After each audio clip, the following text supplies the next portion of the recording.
Caitlin, you are breaking this story. What are you hearing from your sources?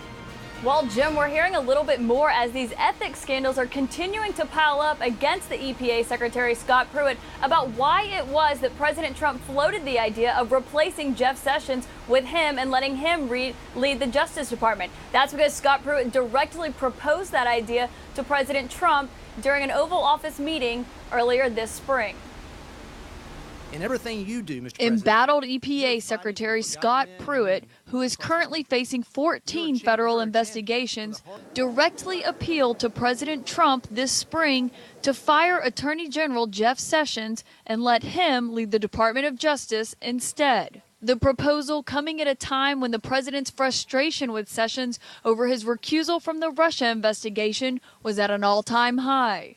Sources telling CNN that Pruitt proposed making him the acting head of the DOJ for 210 days under the Vacancies Reform Act.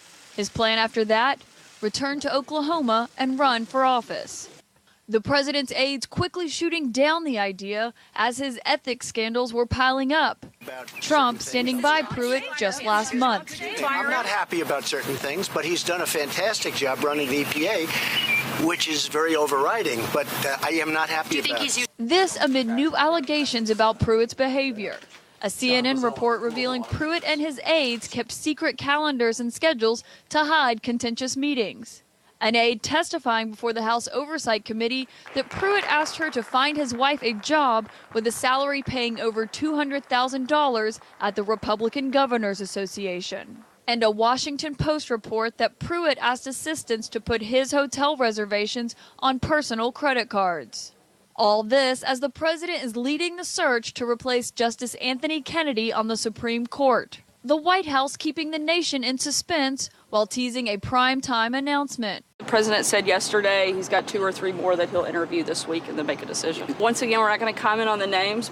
CNN has confirmed Trump spoke with 4 federal appeals court judges as well as Utah Senator Mike Lee.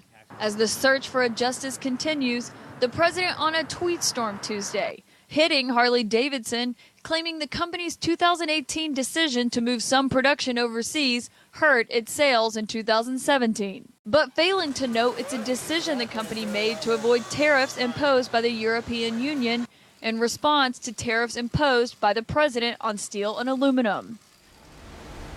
Now, the White House didn't respond, Jim, to these new revelations about the conversation between Scott Pruitt and the president, but they did let us know that the president did interview 3 more potential nominees for that Supreme Court vacancy today, bringing the total number of interviews that President Trump has conducted up to 7. Now, the president said he was only going to interview 6 or 7 people for this vacancy, which would lead us to believe we are entering the next phase of this search where they are going to narrow down their selection. Jim. CNN's Caitlin Collins with that breaking story. Thank you very much.